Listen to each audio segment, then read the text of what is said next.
રાજ નામનો એક યુવાન શહેરમાં નોકરી કરતો હતો. ઘરથી દૂર રહેતા ધીમે ધીમે તે પોતાના માતા પિતાથી દૂર થતો ગયો.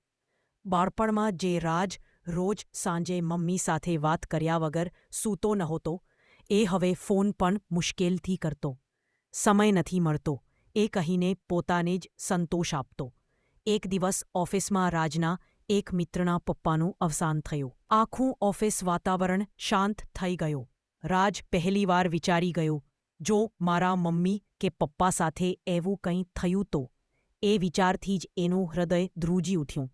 એ રાતે રાજે પોતાના રૂમની દિવાલ પર લગાવેલી એક જૂની તસવીર જોઈ, જેમાં એ પોતાના પપ્પાના ખભા પર બેઠો હતો અને બાજુમાં મમ્મી હસતા હસતા એને જોતી હતી.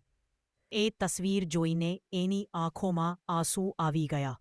બીજે જ દિવસે રાજે નક્કી કર્યું કે એ વીકેન્ડે ઘરે આવશે. ઘરે પહોંચતાં જ મમ્મી દોડીને બહાર આવી. "બેટા, તું આવી ગયો." એના આંખોમાં વર્ષોનું સ્નેહ છલકાતું હતું. પપ્પાએ પણ પ્રેમથી ખભા પર હાથ રાખ્યો. એ પળે રાજને લાગ્યું કે દુનિયાની તમામ ખુશીઓ આ બે ચહેરામાં સમાઈ ગઈ છે. એ રાત્રે બધા સાથે જમતા રાજે ધીમે બોલ્યું, "મમ્મી, પપ્પા, હું તમને બહુ યાદ કરતો હતો." પપ્પા સ્મિત કરીને બોલ્યા, "બેટા, ફૂલ પાછા નથી ઉગતા, જન્મ પાછો નથી મળતો, પર જીવતા જીવતા સમજાઈ જાય તો જીવન સાચું બની જાય." રાજે એ શબ્દો હૃદયમાં ઉતારી લીધા અને એ પરથી એ સમજી ગયો કે દુનિયામાં હજારો લોકો મળી શકે, પણ મા બાપ ક્યારે પાછા નથી મળતા.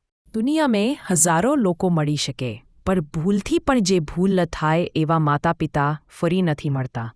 તેમનું સ્થાન કોઈ લઈ શકતું નથી.